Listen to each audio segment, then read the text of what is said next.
President Biden is agreeing in principle to meet with Russian President Vladimir Putin as tensions grow over Ukraine. And this comes as U.S. intelligence warns that Russian commanders received orders to proceed with invading Ukraine. So Bradley Blackburn's going to bring us up to speed. He is joining us now from New York. Bradley, good morning.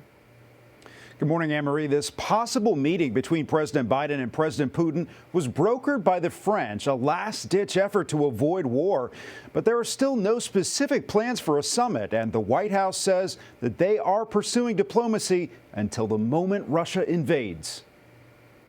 President Biden and Russian President Vladimir Putin have agreed in principle to a face-to-face meeting to discuss the standoff over Ukraine. President Biden has made very clear that he's prepared to meet President Putin at any time, in any format, if that can help prevent a war. The timing and location of a possible summit have yet to be determined. The details will be arranged during Thursday's sit-down between Secretary of State Antony Blinken and Russian Foreign Minister Sergei Lavrov.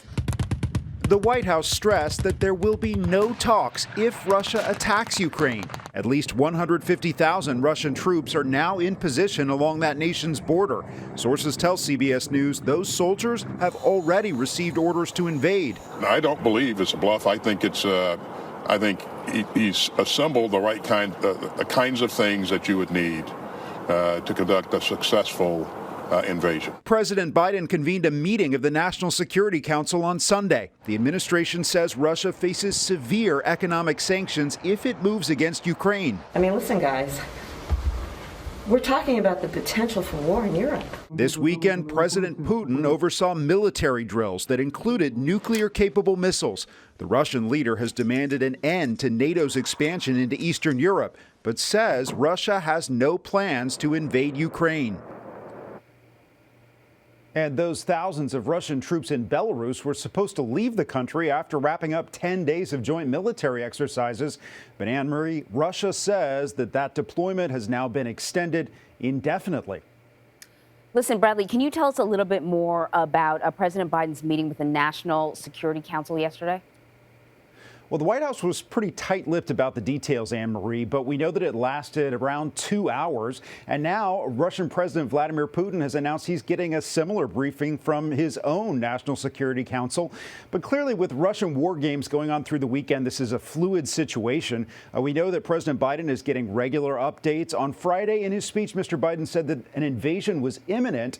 And it seems that intelligence has not changed despite the plans for a possible face-to-face meeting. Yeah, I find that really interesting because the plans, they're not rushing the plans for this face-to-face meeting. First off, they're going to sort of hammer out the parameters, and that's going to be done by the Secretary of State and the Russian Foreign Minister later on this week. What can we expect in terms of that conversation? Yeah, and further proof that Russians are sort of putting the brakes on this a little bit. This morning, a Kremlin official called talk of a possible meeting premature and said, just reminded again that there are no concrete plans. As for this meeting between Blinken and Lavrov, things are tense, obviously, and it may not happen at all if an invasion begins. One sore point for Russia in particular, just yesterday, the State Department warned Americans in Russia to prepare their own evacuation plan out of the country. Now, the Secretary of State was on Face the Nation yesterday, and he didn't hold back in criticizing Russian aggression, but he also said that until tanks are rolling and planes are flying in an invasion, he is committed to doing everything possible to prevent war, Anne-Marie. Wow. Well, Bradley, thank you very much.